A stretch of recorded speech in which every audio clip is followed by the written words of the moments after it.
Thanks for coming. Today we're going to talk about Moodle.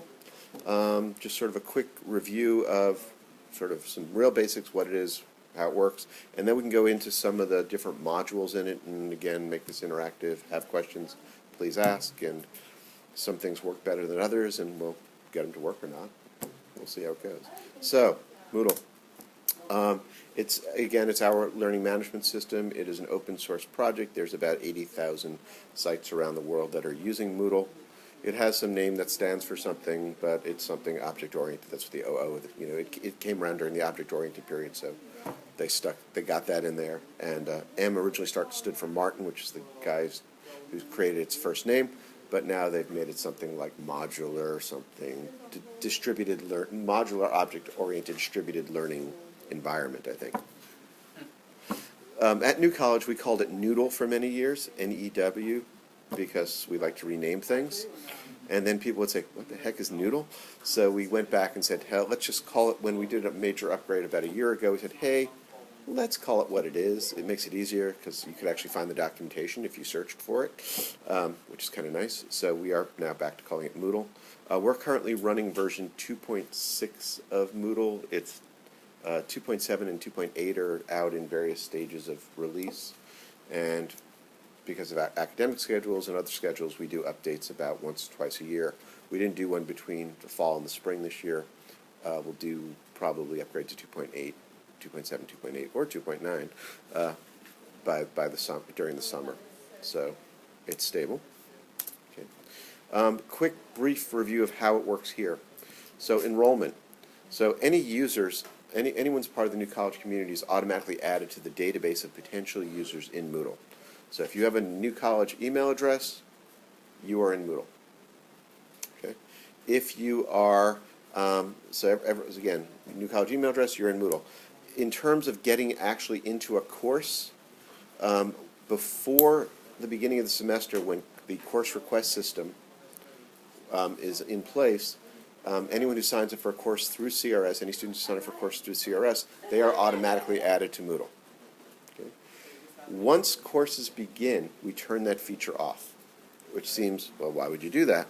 And it's to avoid the game of whack-a-mole, because of the way registration sort of works around here. There's not a real sort of online registration system and the contract system, and it all falls in after that. If we didn't turn this off, if you went to remove someone who decided not to take the course from your course, they would automatically be replaced, put back in the course, and be playing whack-a-mole every day. So we just turn that feature off, and once courses begin, the instructor in the course can add or remove someone from the class. And there's a document on the Moodle page, I'll show you where that is, on how to do that. And it's relatively straightforward and easy how to add and remove people. So again, New College community members are automatically added. Courses are added by the registrar. So if you have a course and you want it in Moodle, all regular courses, in theory, have been added. We've missed a few, and we find them. But in general, all regular courses are in Moodle for the semester. And we usually turn that on about a month or so, 6 weeks before the semester begins. For the fall, we'll actually turn that on probably in May. Fall classes will become available in Moodle. So once they're set, the registrar is ready to sort of open them up into Moodle. We'll put them in there. We do not put tutorials in automatically, and we do not put ISPs in automatically. And this is basically a faculty request, which was, they'll do a bunch of tutorials, but it's 1 or 2 students. Is Moodle really necessary for that? And ISPs, same sort of thing.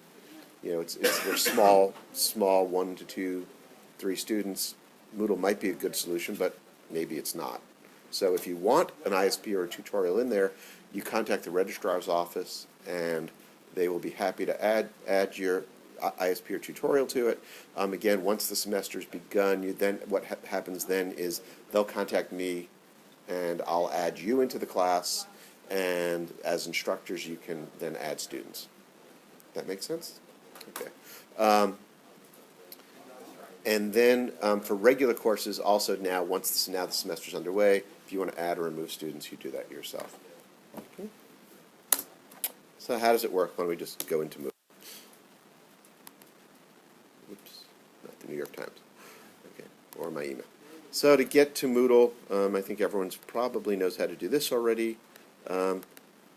but one way you could do it is to go through the portal, myncf.edu, log in there. There's a little icon. It looks like an M with a little cap on it. Click on that and get there that way. I tend to actually use the moodle.ncf.edu login. Just go to moodle.ncf.edu. I also do mail.ncf.edu. I'm not a big portal person. It logged me in because I'm still logged in from the last session, but normally what would happen at that point is you'll come into a login page. So it doesn't save you a whole lot of time. It saves you a couple of clicks. Log in with your new college credentials. Go to town. You're in Moodle. Okay. I'm logged in as me, so it's going to show me my classes, anything that I'm signed up for. I realize I'm signed up for class. I'm not in a particular class. At the top of the page, you'll see some general site information, and I try to keep that up to date in terms of any sort of announcements. Again, this is where I'll put up saying, hey, spring classes are available. Or summer classes, probably the next thing that will come up is saying, hey, summer classes are available in Moodle. And that will come up this year. We'll add that. Also, any other news that needs to sort of be there. So the spring classes in Moodle is here, and then adding, dropping courses. Okay. As I said, the instructions for adding and dropping students to classes are in a document which is up in the upper left-hand corner of the screen. And if you click on that, it'll take you to that link. It's a PDF. You can download, but I'll show you how that process works as well. Any class that you're signed up for, or and your students are signed up for, will show up under the My Courses section at the bottom here. So mine's a little funky because I have some test courses in here. But for example, here's this data discussion course that I'm in, and here are the instructors. So your classes will show up here like this. I have some old ones here. And if I click on the course, it will take me into what's called the course shell. Okay. Now mine is populated here because I've added a bunch of stuff to it already. If we want, we can go to a more of an empty one. Let's see if I can find one. It's not that hard to find. Well, let's go to another one. You can also, on the left-hand side here, look at it by semester. And just go in here, and I know that, for example, whoops, wrong place. And to know that there is nothing in this one yet other than a syllabus. Okay, so Andrea's added her syllabus to this course, but otherwise, at this point, she's still working on adding the rest of the content here. So you'll just see these sort of blank weeks. And what happens is we create these courses, we create them with just this structure of week-by-week block, what are called blocks. And there's a block at the top of the screen or the page where you can put your syllabus, you can put what's called a news forum, different types of things can go up there, sort of more general course information. So some faculty use this quite extensively. They'll put, here are my course requirements. And by the way, it's here, and since you've logged into the page and you've seen it, by the way, you didn't miss this. Others don't use it very much. They'll just put the syllabus there. And some people just use it, just put the syllabus in Moodle, and everything else they do offline. So there's sort of a full range of things that you can do. Going back to my class, because I can mess up this one more. Okay, so again, I have one here. And I have a JSTOR article at the top, which probably isn't where I'd necessarily have one, but I do. You, again, might have your course readings. You might have a chat. I have a wiki. I have some explanations. And then week by week sort of assignments and activities. We can put images in Moodle. Yes? Sorry. No problem. Please break in. You mentioned the chat. How does that work? Does that run semester long whenever? Yes, people are on and they can see it, and I'll show you how to create one of those. Put a chat each week. You don't have to. You can have it so it's the whole semester. Some people do it week by week. Others do it for the whole semester. The advantage of doing it one way versus the other is it does keep not a transcript, but well, yes, it is a transcript. It's a chat. It's a text chat. It keeps a log of all the activity in the chat, and therefore some people want to do it by topic. And others don't. They want the whole semester's worth. So it sort of partially depends what you're using that chat for. Are you using it for a topic discussion, or are you using it just as a sort of a help sort of, discussion going on in the class? And would it be useful to have it after? So you can do that. There's also something called forums. Forums are in some way similar to a chat, though they're not. Chats are synchronous, right? You have to all be online to be chatting, but the forums are sort of an asynchronous chat. And again, some people do those on a weekly basis, some on a topic basis, some do them for a whole semester.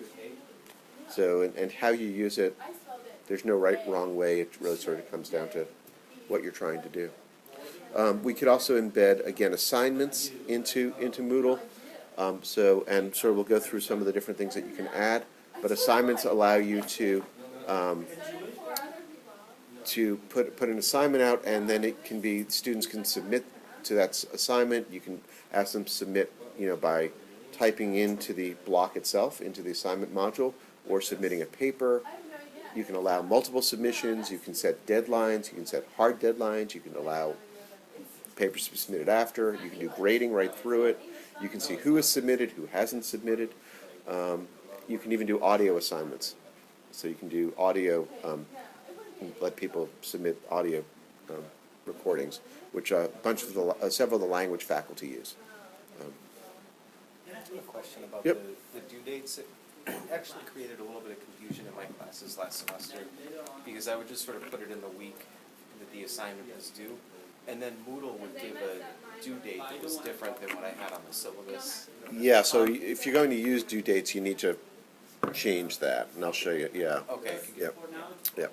So let's go in. So I'm looking at my class, and I want to make some changes to it. I'm looking at a class. First thing you need to do that as instructors, you need to turn editing on. Okay. There's a little box up in the upper right-hand corner of the page. Turn editing on, and then there's also the same thing under here on the left-hand column where it says turn editing off. Annoying if you're way down the page. You have to go back up. That said, I was working with Omeka recently, and Omeka has this nice sort of floating list of tools, which actually get really painfully annoying as you're trying to work on it, and this thing keeps floating into your page as well. So I'm not really sure which way is better or worse. I'm kind of liking the leave it in one place, and at least I know where it is, and it's not getting in my way approach now. So I'll turn editing on. You know editing is on because you'll see some icon changes here. You'll see some additional icons that show up. There's a little compass, and that little compass is to move something around. So if you have something on your page and you want to move it either from a different block or into a different week, or a different order in that week, you've uploaded it, it went in the wrong place, you can easily move it, or your class is either going faster or slower than you had originally planned. You can move things easily between sections. It's really easy to do now. You can also edit the various blocks that are there. And for example, I have this one called My Class Chat, and I can edit it. I can move it right, which just gives me a little formatting. I can sort of indent it under a topic. I've never seen anyone use this. I can hide it, and this is actually sort of a useful feature because say you're going ahead a couple of weeks and maybe some of the information you're putting up there is not necessarily something you want the students to see yet. Maybe it's the answer key. Maybe it's just something that you don't, just the way that the class is going. It would be better if they saw that later. You can hide a particular item. If I hide it, you'll see what happens here is it actually goes gray, sort of fades out on my screen. On a student screen, it doesn't show at all. Okay. So if something's hidden, it doesn't show it on the student screen. You can still get to it. You can still edit it, do whatever you want, but it's hidden. And what you'd want to do is come in here and eventually show it. The hidden icon sort of looks like and you could actually even do that for an entire week's activity. So if you're working on something and you don't want them to see the activities for that week, you can just hide that week. And this is actually a hidden icon. It looks a little bit like a football with legs. It's supposed to be an eye with lashes. Not one of my favorite icons. The open one here is a little bit better. The one where it's visible. Looks a bit more like an eye. If I want to unhide it, I just click there, and now it's unhidden. The other thing that you can do is you'll see another little icon here, which is two heads versus a single head. So, we don't typically use this very much, but people click on it by mistake sometimes. And typically we'd want it with no groups. Correct, Scott? Yes. Okay. So groups are the ability basically to have class sections in a sense. And you could either do it for class sections, so you're teaching the same class and you have multiple sections and you want to have only one Moodle page for this instead of having to have multiples. You could do that. Or if you're doing project-based tasks, you can also set up groups for that as well. And assign students to those groups, and then students can see things like chats and forums and activities amongst that group and not necessarily amongst the whole class. And you could have some activities that are for the whole class and others that are for those groups, where they work in those groups. I don't know a lot of faculty using this. We used it extensively last summer for orientation. Allie is our specialist in groups, where we put them actually into their orientation groups, which we'll probably do that slightly differently this year. Yeah. Yeah, section's great. I wouldn't do it for the group. No, that did not work well for orientation. But we learned. We learned a lot. We learned a lot. It was a learning experience. But the idea of having groups for sections is nice. Again, we have some classes where that makes sense. Or again, if you're doing projects where you do want to sort of have specific activities that are by that group. So, well, I have group presentations later in the semester, so could I set it up where they could have chat and forum and all that? Amongst their group. Yep. Yes, exactly. Exactly how that works. And we can go through how to set up groups, and if not today, certainly get to that another time. We're happy to sit down with you and work on that. It's actually not bad. It's sort of you just drag and drop them into the groups once you sort of create the names, and it's pretty straightforward and easy. But then you just have to make sure that you turn on the proper activities. And I've had faculty who've had it turned on when there are no groups, and I think it gets very confused. If I remember correctly, if you have groups turned on and you don't have groups, the activity's not available. So maybe that's fixed in a newer version. We'll see next summer. Can TA see all the groups? TA should be able to see all the groups. Yep. So roles, which we haven't talked about. So here I'm in my class. If I want to see who's in my class, on the far left-hand corner here, I'll see participants, and I can see who's in my class. I technically can have outsiders in my class. There's a whole other discussion. But you'll notice I have a non-NCF email account in here, so we can do that. So if we have auditors or something like that, but there's a process you have to go through the registrar and the provost and all that to do that, but we can do that. I can see who are my students. I can see who are my teaching assistants. I don't think I have any. Apparently, Scott, you're my teaching. Hey, there you go. Teaching assistants. Scott is, I believe, also a student. Yes, because you can actually have multiple roles in the same class, which is kind of cool. And my online reserves coordinator, which I don't have any. Okay. And who's the instructor. Okay. Where is this useful? If I want to send out, say, a message to all my students, if I come into participants, select students, and I do a select all, I can then say, with the selected users, send a message. Hey there, sending a message. And it actually gives me a list. I can come here and say, hey, I didn't really want to send it to that person, right? Is there a way, I use this all the time, but I have had an instance where I typed my message, I've already selected my users, because that's how you get to the place to type the Right. message, and then I go, oh shoot, I wanted to send it to somebody else or myself, and then if you hit back, the message is gone. So Cut and copy paste? it. Yeah, yeah. I mean, my method. Before you hit back, okay. Yeah. I wasn't missing something. Yeah. Control A to select it all. Control. So copy it and then Control C. start over. Yeah. But is this an email message or internal Google? It sends it via. We have it configured so it actually does both. They'll get a message in Moodle when they land on Moodle. Let's say you have a message waiting, which means I'll now have some annoying message now for the next end of time, as will Scott. But it also, we have it set so it also sends it as an email message as well.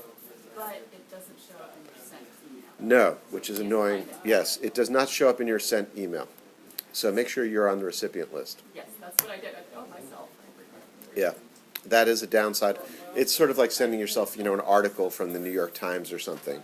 It looks like it came from you, but it doesn't really. So, yeah, definitely a shortcoming. I wish it did put a copy there, but at least copy, so instead of selecting just students, do an all and then get rid of the people you don't want to do it. And if you And at worst, someone gets something they didn't. don't remember to do that, is there something like sent messages where you can find it? I have not found any sort of archive of messages. Yeah, this is not my favorite feature for that reason. It would be nice if there was sort of an archive of messages, but You have to hound your student for it. yeah, it is unfortunate. There's also something called notes and common notes. To be honest, I've never used those. If anyone does, let me know how it goes. I don't know. We'll find out. Okay. Well, let's try. No, I got, I'm just curious. it's just people being annoyed with me. Let's see. It's opposed to the whole class getting the same. Let's do that. It's so easy. I don't know if I want to do that. We have a sandbox installation of Moodle. We'll play with it there and see what happens. But there was one that said add a common note. And this, I guess, goes to... I'm not liking this site one here. That's the one that bothers me.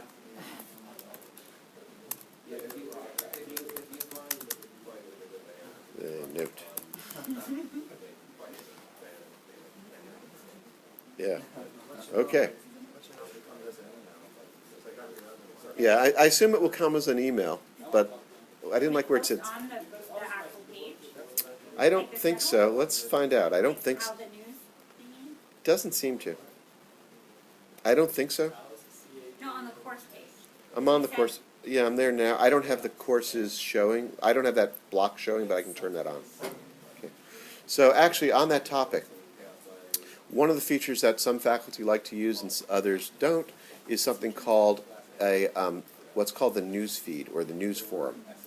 And we don't have that on by default anymore because some people didn't like it, some did. If I go back to my course, actually I'm not on my course, you're right. Oh, there we go. There we go. Here's my course. I can turn on what's called the news forum. And if I go under edit settings in my course, and you all have this ability to do this. So here you can do a little course summary. Under appearance, there's a few things I could do here, just to let you know while I'm here. Don't change this part. Please don't. But you can actually make your course visible if it's hidden, which is useful if sometimes we hide courses at the end of the semester. If you want to go back in and make it visible, you can do that. But one of the other things here is you can change the format of the course.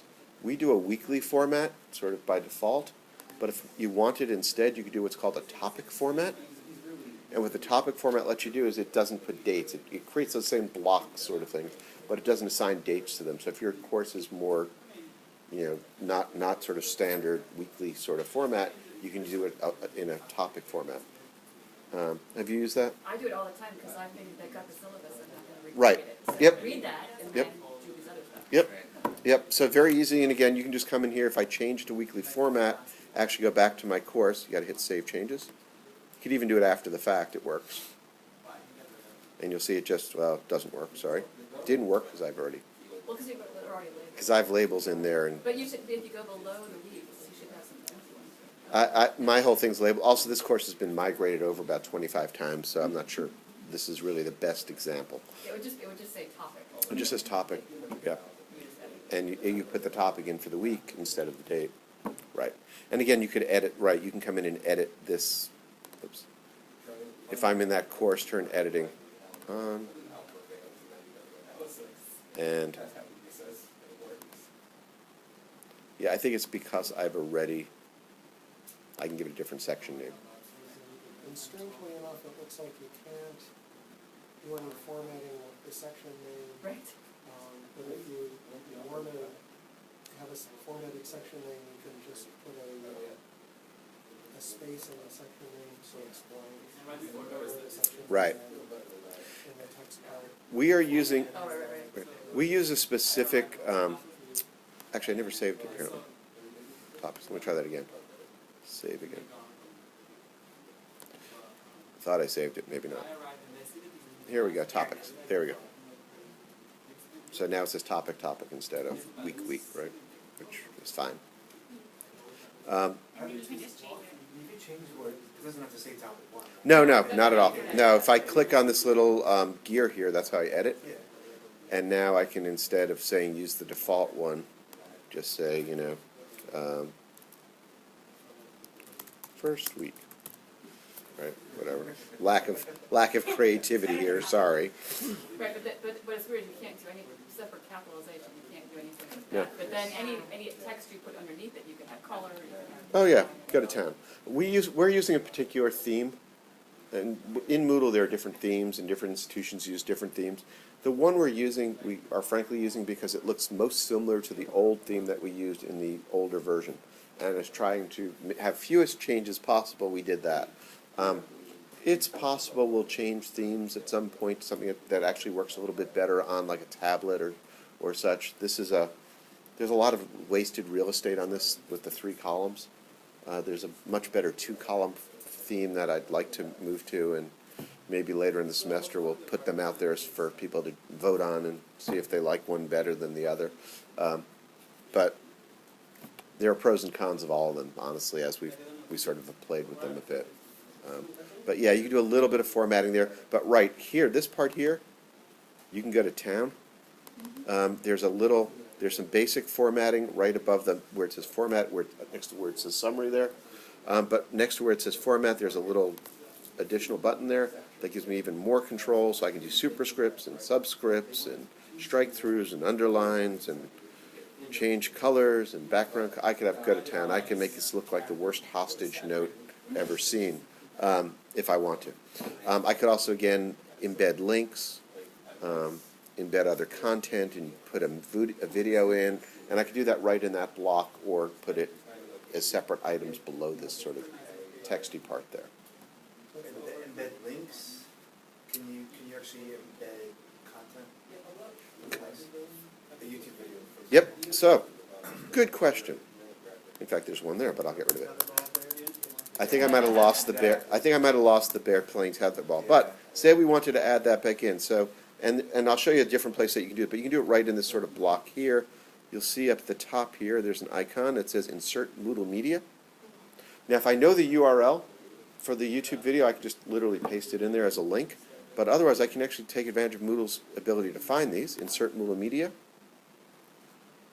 Find and upload a video. And you'll see it says YouTube videos here.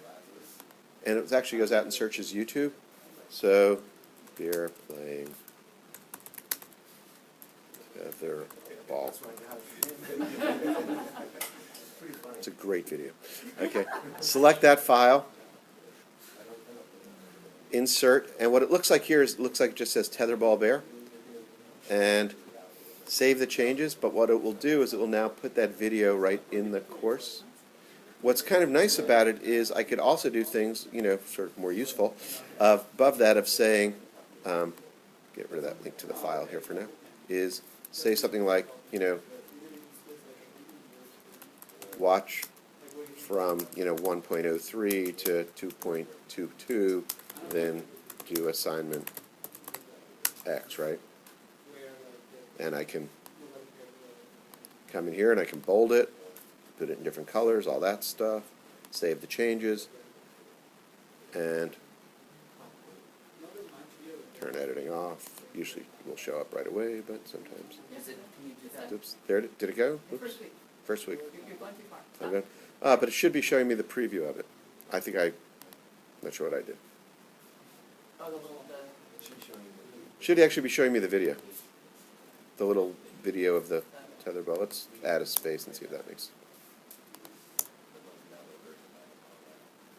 Save changes.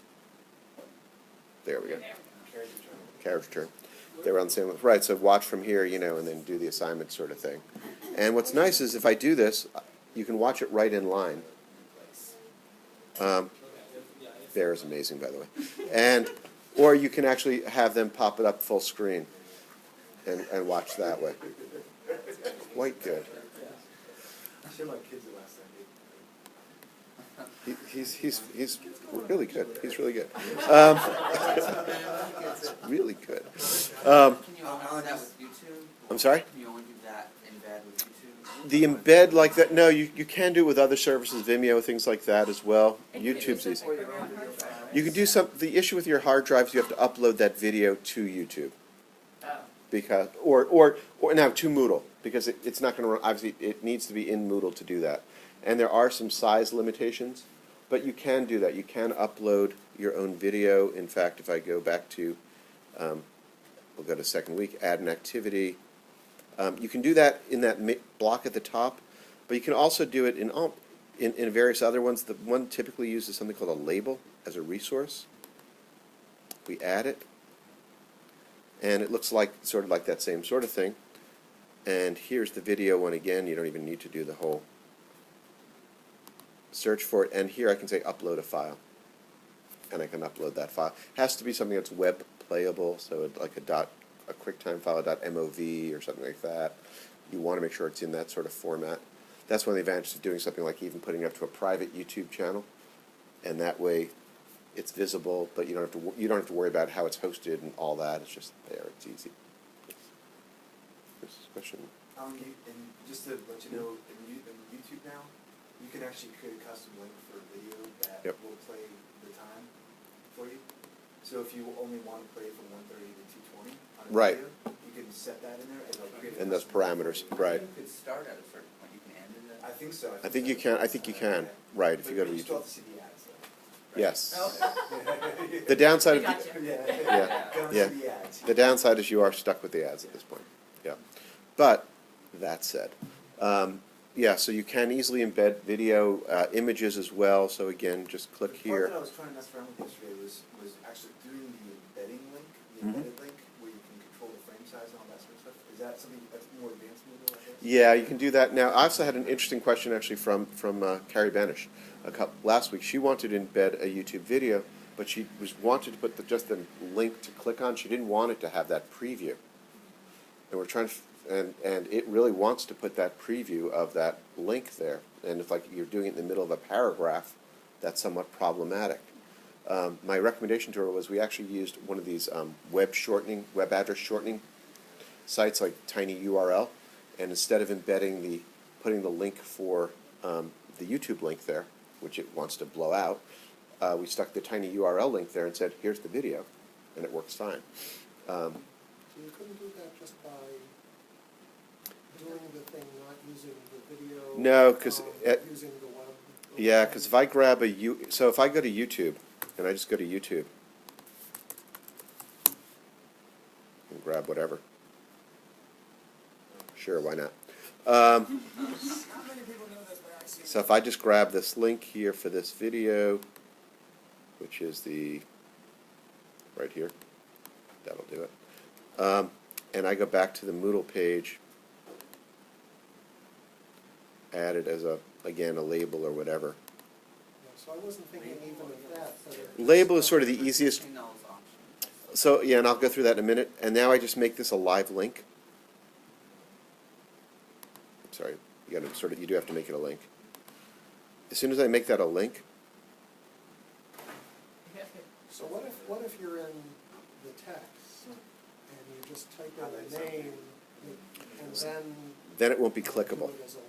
Then it won't be No, clickable. not label text, but No, like a text of the your, main text if for you're in your editor. Same issue, exact same issue. When it sees this sort of string as a link, it wants to turn that preview on, and I hunt it around. But again, I just used the URL shortener. Go to tinyurl.com. Put this in here. It gives you a short URL. You put that there instead, and it works fine. Tiny URL. Tiny URL. Yeah. There's a gazillion others of them. I just remember that one. It's one of the early ones, and it's one of those names that's easy to remember. So, tiny URL. So, going back now more into sort of going through the different activities and things that you can do. Okay, so I have this block of text, but you'll see under it there's other things I can do. I can add activities or resources. So the first question is, how do I actually add something to a block? And if I want to just say add a file, the easiest thing to do with Moodle is actually just drag the file up there. So I have a folder here with some documents in it, and I have a PDF. Trust me, it's a PDF. It's a PDF. And I want to put it into week 5 or topic 5 now. As soon as I drag it onto the screen here, you'll see it says add file, and it just puts it up there. Easiest way to get something in there. Okay. Works best for files. In theory, you can do folders as well, though it does some funky organizational thing when you try to drag folders up there. It'll actually compress it, uncompress it. I don't recommend folders, just drag. You can drag multiple files at the same time. So I can do this. Whoops, if I know which key I'm hitting. Start there, and there. And I can actually drag, say, 3 files at the same time. And it will just add them all. You drag a URL into it? Yes. No. No, I don't think so. I'm like a saved file, a URL that says saved. Because you just open up a tab, field, No. open another tab, and you just, No. you know, when you add things to your bookmark Copy. folder. Yeah, just cut. You can cut and paste, and stick it into a label, but I don't think it will let you. So I'd have to make a label first. Yeah, I don't. Well, let's see. There's a URL resource, isn't there? There is a URL resource, and we'll see that in a second. But Minimizing the number of clicks as well. yeah, so if I grab this, Yeah. I just copied it. Let's see what happens if I try to drag this to here. No, It won't grab it. It doesn't recognize it. nah. Problem is, when you drag a website onto another website, it likes to open that website. Yeah. So now I've lost my Yeah, Moodle sorry. page. That's okay. So I put at least one link up on my course, but I didn't know what label was. I think what is that now? I don't remember what I did. So It'll- URL or label are for that purpose pretty much synonymous. So let's go back down here under these activities. So the easiest way to get a file up there is literally just drag it. Okay. I recommend PDFs. You can put Word documents up there, depending what browser students are using and if they have what Chrome type extensions or whatever they're using they have installed. It will either open another window or it will automatically download. That's why I recommend PDFs, because PDFs always open in a browser. Okay, where Word documents not necessarily, and not all students have Word, and et cetera, and so on. So, plus if you don't want them to edit it. Now, if you want them to be able to edit it, obviously put a Word document up there. Do it. But if if it's something like your syllabus, you probably don't want them editing your syllabus. Then I'd recommend PDFing it. Make it a PDF, and then you can just drag that up there. I put one, I just put this morning, wondering when I still buy up as a page, with the little help things that it was good for, and I always end up changing something in the schedule. Mhm. So they can't edit that page. They can't edit, but you can. Correct. Yes. Yep. Exactly. So when we add these activities and resources, of the ones that people tend to use, I'll just go through some sort of the favorites. Assignment. Assignments are very popular. When you add an assignment, and there's assignment 2.2, I just use assignment. You give the assignment a name, this week's assignment, right?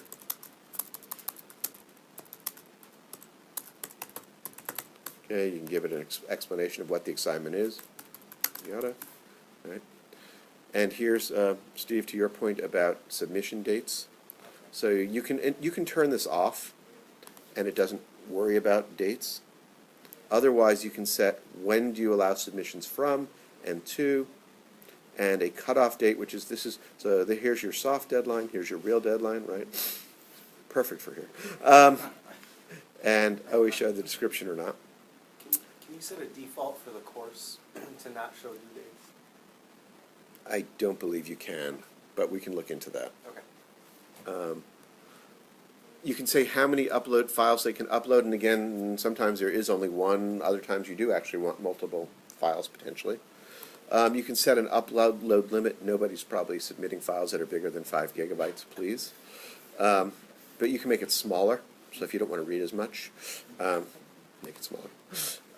You can submit audio recorders. There's an audio recorder type as well. Generally what we recommend is you turn this off. By default we have it turned off. If you want an audio recorder, you turn on online Poodle. Poodle is the audio recorder. We used to use something called Nanogong. Nanogong's been replaced by Poodle. I don't know what Poodle stands for. Just I think someone thought it was cute. Yeah, I have questions about that. Some of Mhm. my students are going to be posting multimedia files. Mm-hmm. So, I mean, what do I need to do?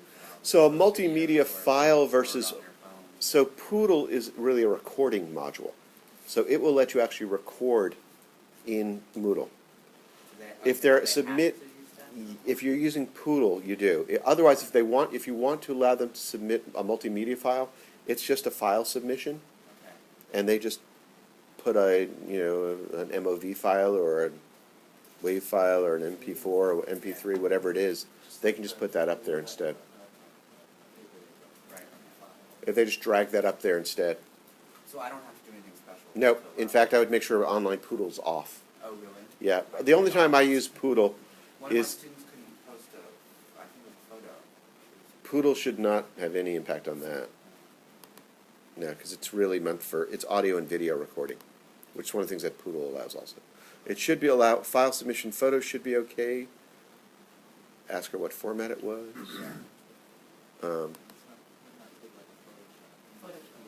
It might not take a PSD, it might, a Photoshop image, it might, it will allow you to add a TIFF, because I actually did that the other day. But again, TIFFs are going to be handled differently than, say, JPEGs. JPEGs, when you click on them, it opens in the browser. TIFFs are going to download. It's not a plugin necessarily for a TIFF file. Okay. Then, further on with assignments, there's feedback. You could do comments. I've never seen anyone do the audio comment, but it'd be interesting if someone tried it. Okay. And require them to submit. This is basically, do they have to click the button to say submit it as opposed to just dragging it up there. And this says, I really promise this was my work sort of thing. And do you allow them to have multiple attempts or not, or is it limited? So if you do want to use that Google thing, say you do want to give oral feedback, Mhm. leave that. I have a friend who Mhm. does that. She loves it. I'm a little skeptical, but I'm willing to try. But so how do you record in there? When you turn this on, I believe, and I have not played with this directly, so I'd be happy to look at it. I believe what will happen is when you're going through the grading process, you'll have a little record icon that you can click on. And your computer has to have a mic, but most do. Obviously, your computer has to have a microphone. Right. If you have a microphone, it should record. No problem. Just to sort of keep going through this again, after that, there's grading capabilities here as well. Yeah, so do we have to, I've just been going in and changing that to sat background. So you can change just to sat unsat sort of thing. I think there is one there. You don't have to do grading at all through this. You just use it for submission. And then I'd save it, and I'd go in, and I would see the. I'm not going to do that now because I don't have anything in there. I think I have an assignment here already I can look at. Here we go. So here's one that we did. There are 5 participants. 1 was submitted. It shows you how many need grading still. Apparently it's overdue by 1 year and 102 days, so it's been a little while. Scott, you're a little late. But test student has submitted, and I've done grading there. Okay. And again, if there's a file, there's a way to download the file right from here, so I can see it or look at it online, depending on what I'm doing. Just want to sort of quickly, since we're running low on time here, take you through some of the other activities. So that's assignments, which are used a lot. I don't know if too many people are using attendance. Mostly because it's sort of a pain, honestly, to set it up. You have to set it up on a you have to go in and create your weekly schedule. So honestly, our classes don't tend to be that large. Most people don't use the attendance module. Can you, can I ask Hmm? if it, maybe it needs to people trying to know, if not, I can ask Hmm? you, but I'm just hoping to use the workshop, for peer reviewing, the workshop function. Oh, I tried that. Does it not work? Cause I'm I literally had teaching a issues writing with it. workshop, I need them to be able to like post their stuff and everyone be able to Yes. download it, comment on it, save those files, their We can Microsoft chat review about pane that. comments, and Yeah, then I'm Yep. interested in that. Yes, Yeah, 'cause, right. I teach some of the academic writing courses, the composition courses, and so I tried this in my class last semester because I had to cancel a class, but it was peer review day, and I was like, I still want you to do the peer review, we're still having class, and it failed. Because the way that it's set up is it needs to be a little bit more customizable for it to work in the way I wanted to use it. But the ultimate problem was that it walked through each step and that they uploaded their writing, then they could read their peers' writing, but then the original writer couldn't see the feedback. So yeah, so then I ended up having to go and copy and paste all of what was posted, and I'm like, I'm just gonna send it out to you guys. So that ultimate step, it was almost as if I, as the instructor, could see what they put on there, but There's they not a couldn't. thing you can check So- or uncheck or The whole thing was make it. a mess. So I, Well, does it work? I'm sorry. Does it work just to everyone who's being reviewed posts their papers, and everyone else can download and access those papers? I set it up comment on as it, and pairs they can- because I was doing peer review, so I didn't want the completely open workshop. Right. So I did set it up as pairs. I can't remember if you can set it up as to anybody. I think you can. Anybody can do anything. But it for- like worked for for them creative to, writing but workshop. it worked for them to download, comment, and upload those comments. We got that far, yeah, but then they couldn't figure out how to read their feedback, which they needed. so I don't know. I was trying to play I wanna do that process. This is I the wanna workshop. post, Yeah. other people post their responses, and then the author gets to post Yeah. their responses. Yes. So I'm here because I think Forum will do that. So forums will allow you to have sort of a, people can post back and forth and everyone can see, depending which type of forum you set up. And Chris, you use I this. use Forum continually for any assigned reading because there will always be a facilitator, and therefore they have got to have read everything in the forum and organize the discussion in relation to who wants to talk about this, who wants to talk about that. So I guess And I would they like, can, within the forum, respond to somebody that they've already read in a forum. So that it's, to me, totally flexible. So do they post their assignments in the forum, and they go in in the Moodle Forum. They In the Moodle respond forum. to reading Yeah. assignments. For instance, next Tuesday, they have to read Benjamin on work of art and age and mechanical reproduction, and Baudrillard on simulations. They will have 2 sets of posts, there will be 2 facilitators. Everyone in the class will have to respond, and partially because it's early in the term, they will respond with the content of what's Benjamin saying, and then respond to what they find interesting about that, or what they have problems with. And anyone who goes on the post can read all of the previous posts. They can't be the ones that haven't been put on yet. But that's fine. Here's Chris's page actually right here, and you can see it right there. Yeah. Right, so here's her forum post for next Tuesday. Add a new discussion topic, and they just start going at that point. Can you upload files to a forum? Why do I Or not? is I it believe all you- just any text? I should have a forum on that. I believe you can add, Yeah, they're down there. That works. The articles are up there, and here's the forum. right, yeah, I clicked on the forum But can a here. student upload their reactions? As a I starting don't, point? Just chose workshop. I just discovered I don't have both forums on there, I've only got one. Let me make believe I'm a student. Okay. So I'm now a student, which is something that you can do, is you can look at a page as a student, Oh, that's good. I was Okay, so guys, counting next on time this. you're just. Right. add a new discussion topic, and one of the things I can do there is I can attach files.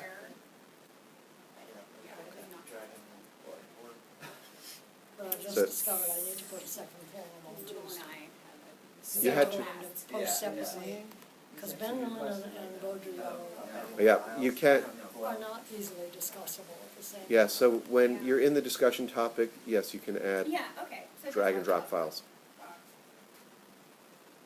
Yeah, so for something like an open workshop, where they have to read everybody's and respond, I think the Forms form better. is So- easier to use. So can it be, but so then can you combine it to do, I wanna do pairs or trios? So maybe set up groups. Yeah, I guess so. You can set up groups. And actually, that, groups are a great place where, that's where groups come into play, is with things like forums, and you can, Now, so when I create here, you'll see where it says, common module settings. So I say grouping, I would say groups, separate groups. Already Yes. have groups made and people to apply groups to a new creation. Yeah, But the you- whole group form thing is the issue we have Now- with the orientation Moodle. are groups under forums? No, groups are separate, so you don't have to Okay. use groups. Forum, Because where there is a it point in the term when I would like to use a group situation. wasn't I can I just, wouldn't think of using a forum for that. let me go back to the beginning of my course here. Just leave this page. So I'm in my course here, edit settings, groups. So under users, there are groups. And I'm in my Oh, course. okay, all right, so And that's what I great. do to create a group is I delete, I'm just deleting the groups. So I have a group, and this one includes these two people. And then I list the students in that group. Yeah, so if I want to add or remove users to a group, I just go like this, Now- create a name of a group, Let me ask a blue question. group, red here. group, whatever. If I got groups, can other groups read? That's up to you. There's an option to say that when you configure that particular, it's that particular activity.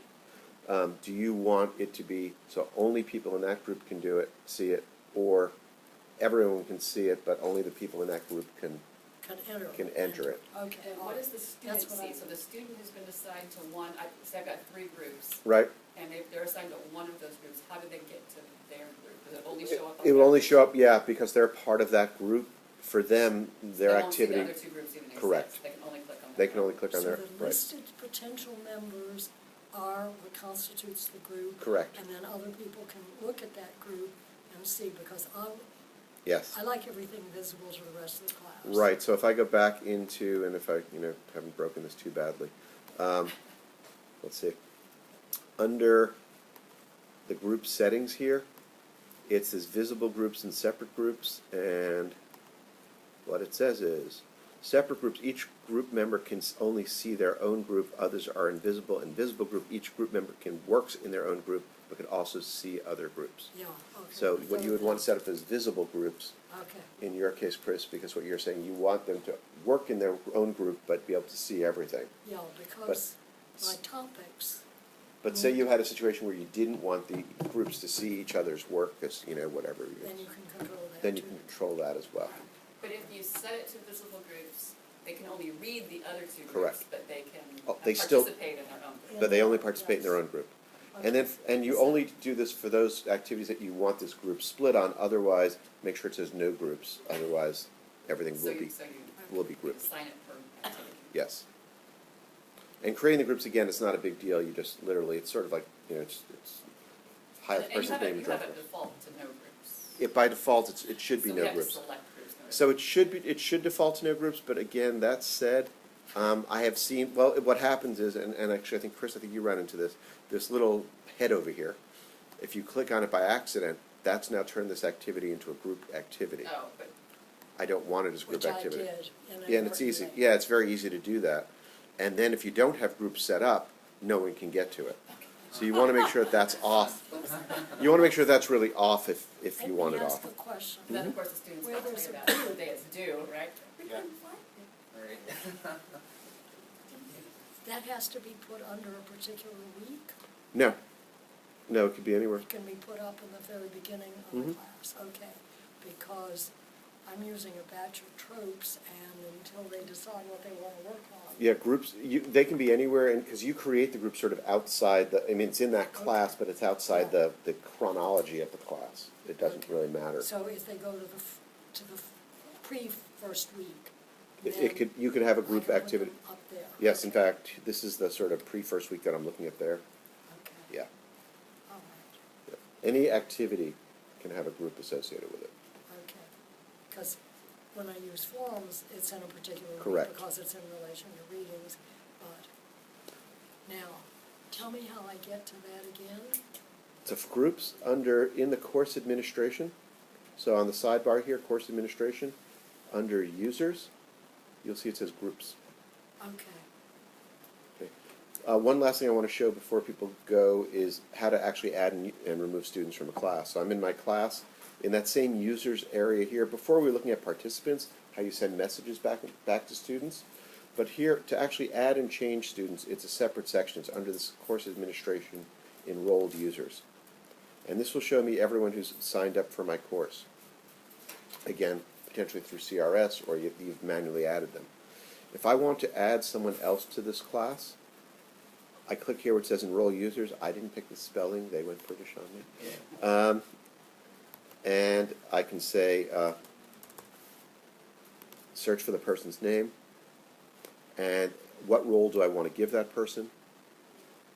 I get a few more than you do, but you should be able to add them as students or teaching assistants. I believe you could add them as non-editing teachers as well.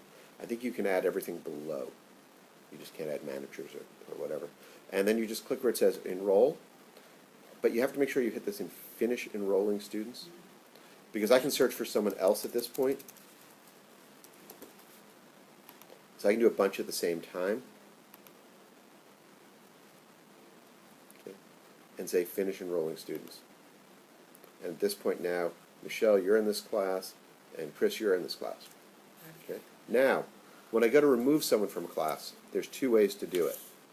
Same place, same screen, I see my list of students, and you'll see there's this little X next to where it says student. If I click that X, it removes that person from the role of student. They can still get to the page, but they can't actually get to any of the content on the page. And I'll explain why you might do this. If I click the little X to the far right here, that actually fully removes them from the class, and it removes all their content. So say someone drops the class 3 today, and you don't really care, they were never there anyway, you definitely want to just go over probably to the right side here and hit that X over there. If you want to, however, potentially keep their stuff around because maybe they're not really dropping the class, or you want to keep that information because they've submitted some stuff and you want to keep hold of that, then delete them using this X over here. What happens is they're not in the class. They will actually still get messages if you send something to everyone in the class. Oh well, they signed up. Too bad for them. If you remove them from the other one, obviously they're completely gone. Now, this is also where I can add an additional role to someone. It's flipping out of me. Let me get Chris out of there so she's not getting all these messages. If I want to add another role, so say I wanted Robert here to also be a TA in this class, over here in a poor icon, sort of weirdly faded out, there's a little button here that says Add Assign Role. And it will give me other roles here, and I literally just click on that role that I want to add to that person. So they can have multiple roles, so you see that Scott's a teaching assistant, a student, and et cetera, and so on. Again, I can just remove that role from that person as well. I can also remove people and add them to their group through this as well. So there's another interface that lets me add and change the groups here. So I have this green group and this blue group that people are part of. Scott's not part of a group. If I want, I can add him to one of the groups here. Okay, so creating the groups, you would go in and do that, and that is just set course-wide. Right here where it says groups. Right. And again, I can say, Yeah. and I can add and remove people from this by clicking here, and it gives me this little add remove sort of very easy to use interface. But then the groups are set for the semester, but if I wanted to mix up my groups, you can create totally different. At any point from that point forward where I rearrange who's involved. Well, you can even have multiple, people can be in multiple groups. So you might even have a different group for one part of the semester or for a different part of the semester. Maybe you do it by project or assignment, these 5 people are together for, week 3's assignment, but it's these other 5 people are mixed together for a different week. So you can actually do that as well. But what if I don't use weeks? Even topics, whatever that, it's by that activity. It's actually by the activity. Okay. And you say which groups you want to use for that activity. So if I'm setting up a forum because I want them to post papers and respond to each other, but within their small group, I would create a forum for that particular assignment, the thing that they're supposed to be responding to, and I believe that is, You have to make a separate form for each group. it sounds like it. no, you set up one forum. Well, you set up a one forum for that and- activity. And link it to that particular set of group assignments. Right, so I'm here, I've just created a new forum, playing with groups. Right, whatever. Standard forum, grouping.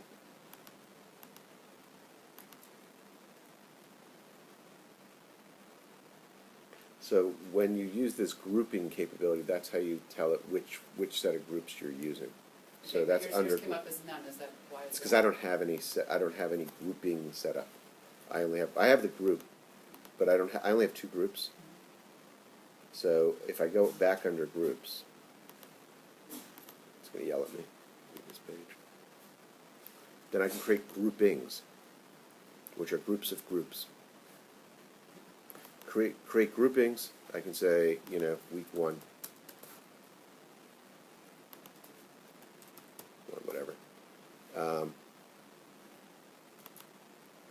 And now I think what's going to do is let me add which groups I want to that group. So I can say that, and again, say I had blue, green, orange, red, but some people are in blue and orange. I would just, for this week, say pull the blue one over, and for this activity, use that week 1's grouping. And I could have just even though they might be in multiples, sort of Venn diagramming here, right? People are in multiple groups, and the fact that it's sort of the opposite of Venn diagrams. We don't care about the overlap, because you're going to be using the exclusion. You just have to make sure that when you put them in multiple groups that they're not overlapping with the same one for the other week, for that week. Michelle, if you get to that point, I'd be happy to sit down with you and I sort will of go through it. probably. I think it. This is one of the things to do on paper. Sounds more Big paper straightforward to exercise. just have a separate forum for each group. And you could do that too, Yeah. but it will work. Again, the setup, I'm not sure which is more or less. But it's just a matter of keeping it straight, And again, I'm sorry. Yep. In the forums, to have students post their assignments, and everyone else download that, save that, put in their little review and comments, save that, and then post them back to the forum. Forums So that- allow you to Is upload there and download. anything special I need to tell them to do, or anything special I need to check off, or? Should not be. Okay. That's just inherent. Yes. Let me ask a question, which was why I came in late. I was trying to enroll students, and I got a student that when I search for him, he doesn't seem to exist. We've had this question now a few times. When they don't exist, that means they're probably in your class already. And you're just missing them on the list, because sometimes the list is multiple pages. No, Is there a I way to looked at, put the list in alphabetical order? I went through the entire Yeah, you have to list. click on surname at the top. They, Yep. they don't exist in the college. If they don't have a new college email address, No, apparently. Well, he gave me an email address, but when you plug it in, he isn't there. we can take that offline. Let me do that after we stop recording. But that said, if I have found, because I've actually had this question a few times, and it's a good question. If I'm looking at this list, and I can search by selecting surname, or first name, or email address, however I want to sort. That is the It's so sort there. annoying. It wraps sometimes and it doesn't. Well, it depends on your screen size also. Again, this is something where if we were using a different template, it would actually be better. Maybe next year we'll go to a different theme. so it'll be different. If I go to enroll a user and I go to enroll Scott Swanson here, That's where I put him in. because Scott's already in my class, he's not going to show up on this list. Okay. There's that. If someone is not a new college student and they are auditing the class, there is a process in place for that. You need to go through the registrar's office, and the registrar will then let us know. What we can do is we can add non-new college people to a class. This is true for students or for community members who may be assisting in your class that you want to be able to do that with. You go through the provost and the registrar's office. There's some paperwork, and what happens is we can then add them manually into Moodle, and they'll get an email to their personal email address, because we don't give them new college email addresses, and they'll be able to access the course via that personal email address. Okay. But This student says in the I'm going to end the recording now. Any other? on the second